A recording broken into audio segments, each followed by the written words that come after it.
Hello and welcome to the Japanese Trading Systems. This is a special trading education program where we're going to take a look at some of the trading techniques that the Japanese have developed over the last several hundred years. You know, a lot of people think that trading evolved from the West and from, kind of the Eastern European into the United States mechanisms of finance. But the reality is the Japanese were trading the free market for hundreds of years before the United States market even got going. So we're going to look at some of the techniques and some of the systems that evolved out of that very rich history of trading. Now, before we get going, I want to say this. A lot of people think of candlestick trading when we think about Japanese trading. Candlesticks are a very important and integrated part of the Japanese trading systems, but it's not the focus of this program. If you want to really learn about candlestick trading, Foundations of Stocks and Options is where we really go into the details of trading with Japanese candlesticks. In this program, we're really going to take a look at the overall holistic view of trading and specifically take a look at the Ichimoku clouds. All right, so here's our agenda. In this lesson, we're going to jump right into taking a look at the deep, rich history of the Japanese trading. Then we're going to talk about candlesticks and kind of bridge the gap here between candlesticks and cloud trading. And then before this particular lesson is done, we'll have an introduction into our cloud charts and we'll actually understand how to build our Ichimoku clouds. All right, so let's get going with the history of Japanese trading.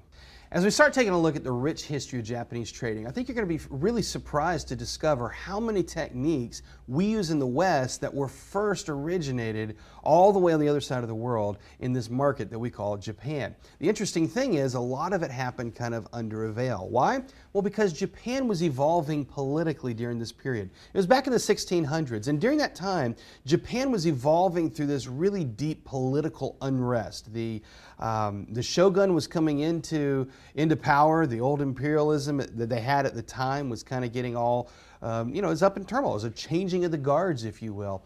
And during that time that is known as the Edo period, a lot of progress, a lot of cultural progress in Japan really set foot and it got established. What's interesting is it was kind of happened under the radar. Japan, during that time period, was kind of cut off from the rest of the world, and it was done that way intentionally because the Japanese people wanted to be completely self-reliant and completely inclusive.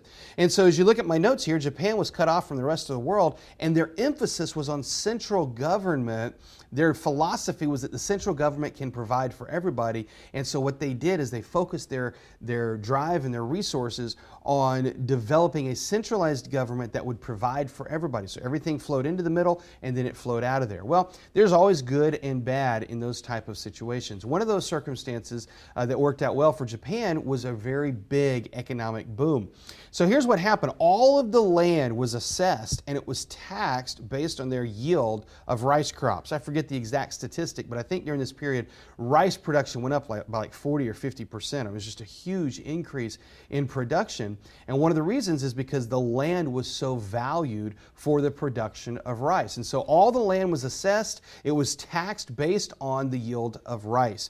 Now, whenever you think about percentages of taxes, we get frustrated here in America for some of our income taxes. Well, right here in Japan, look at this, peasants paid 40% of their rice in tax directly to the central government, and the central government would then redistribute that 40% of their labor. So just imagine, you're out here working your tail off, trying to harvest all this rice, and as soon as you harvest it, 40%, that's 4 out of every 10 grains of rice that you harvest, they get shipped off immediately to the government. That's what the Japanese people were facing at the time.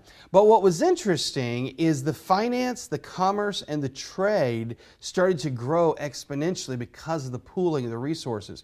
And not to get off into a political commentary, but it's periods like this that really create a lot of confusion whenever we do think about politics because, in America, we're very free market, we're very much about capitalism, but other parts of the world, the idea of centralized government has really taken foothold. And so which one is better? Well, I'm a free market capitalist, so I tend to agree with that philosophy. But there are certain times when there are benefits maybe of some central government planning and central government working. And this is certainly a circumstance where it did flourish at least for a season. Now what we also see is after those seasons flourish, they do tend to implode. So that's the other side of that because people aren't rewarded for their labor. But that's the other side of it. Point is here that at the beginning, when the central government really took over, it really created a great economic environment where things could boom and things could flourish. And that's exactly what happened in Japan. At the same time, time, rice became the primary currency of choice. Now, this is a little bit weird for Americans to think about rice being a currency of choice. But in Japan, it was the thing that they had in the most supply. It was essential for life because it was, it was the life-giving food here. And so it was used as a commodity to trade, and then it ultimately turned into a currency, which we're going to see here. Now, where that currency led, where that rice led, is it led to one of the first central exchanges. If you read any really good history of free market trading, any history of banking and whatnot, you're going to read about the Dojima Rice Exchange. The Dojima Rice Exchange is a central exchange where the Japanese people could come and they could exchange their rice in exchange for either a piece of paper that said this is good for X number of bushels of rice, or they could exchange it for other rice or other things. So it just became a central exchange where things took place there.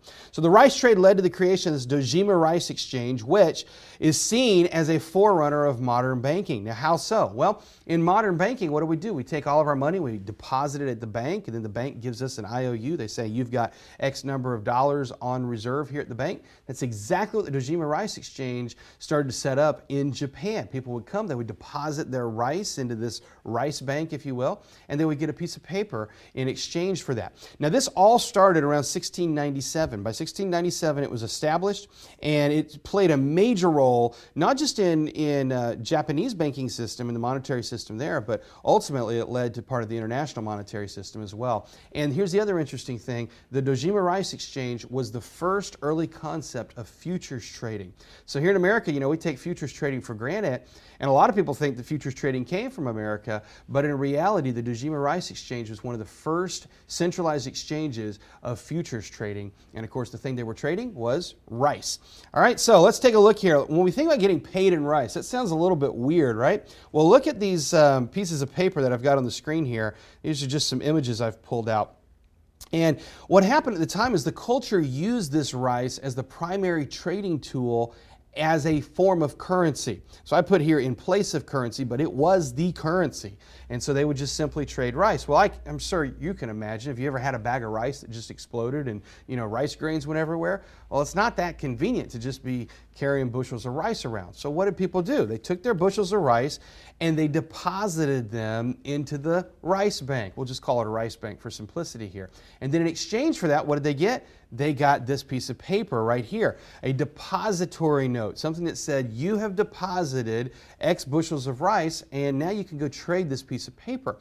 And so rather than carrying bushels of rice all around the countryside, what they did is they would bring the rice in, they would deposit it into the bank, and then they would get these pieces of paper, just like the ones you see here on the screen. These are actual notes right here. And these notes, what could happen is they could be traded just like money. Now take a look here.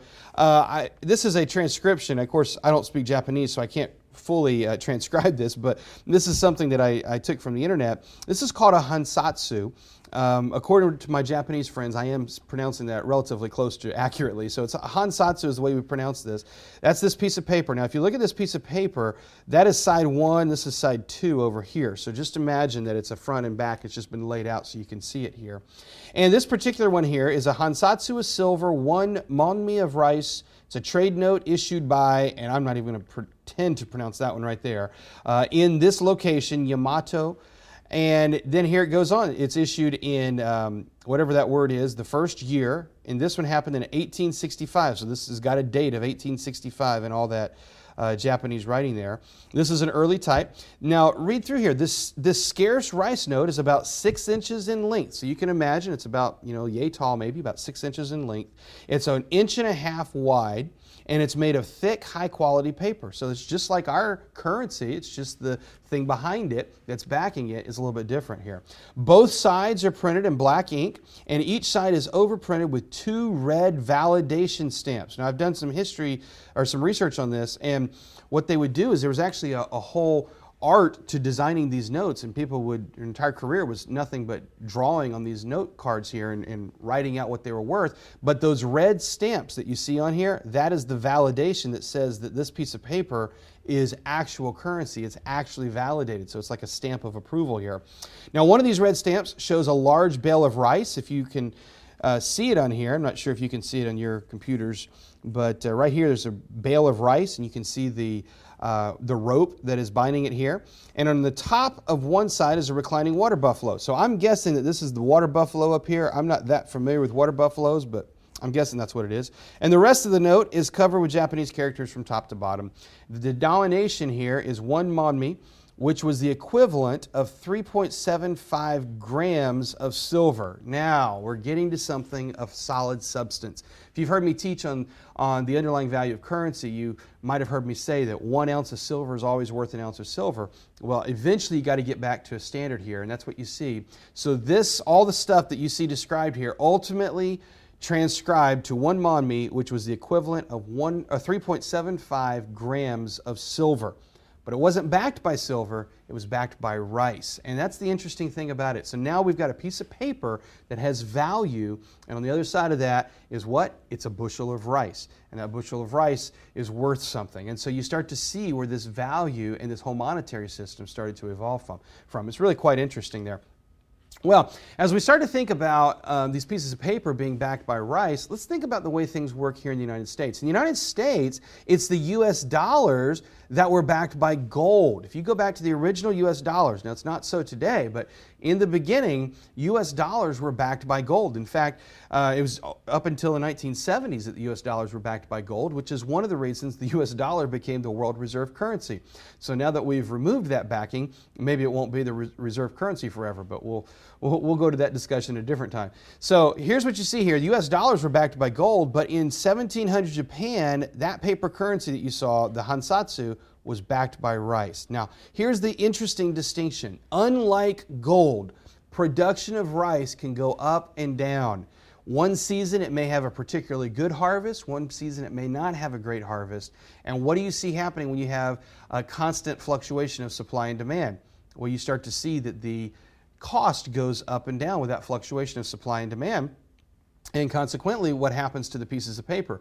Well, they're going to be worth more or less. And now, if you're tracking with me here, you see the completion of how this futures contract, essentially a contract here, gets established. It leads to a shift in the value of the piece of paper, and that value shift up and down based on production of the rice will go up or down. And of course, that's something we can trade. So let's kind of wrap this up here. Once you've got all of that flowing here, once you understand you got a piece of paper that's backed by rice, not backed by gold, not backed by a solid commodity, but instead backed by rice, as the crop yields fluctuate, the value of the hansatsu is going to fluctuate as well. And of course, that price fluctuation, what is it? It's an opportunity to make money. That is exactly why the Japanese rice trading exchange was created. That's why it was so huge. It's why it was important. And it's how it ended up changing the world and how trading ended up kind of evolving out of that whole corner of the globe.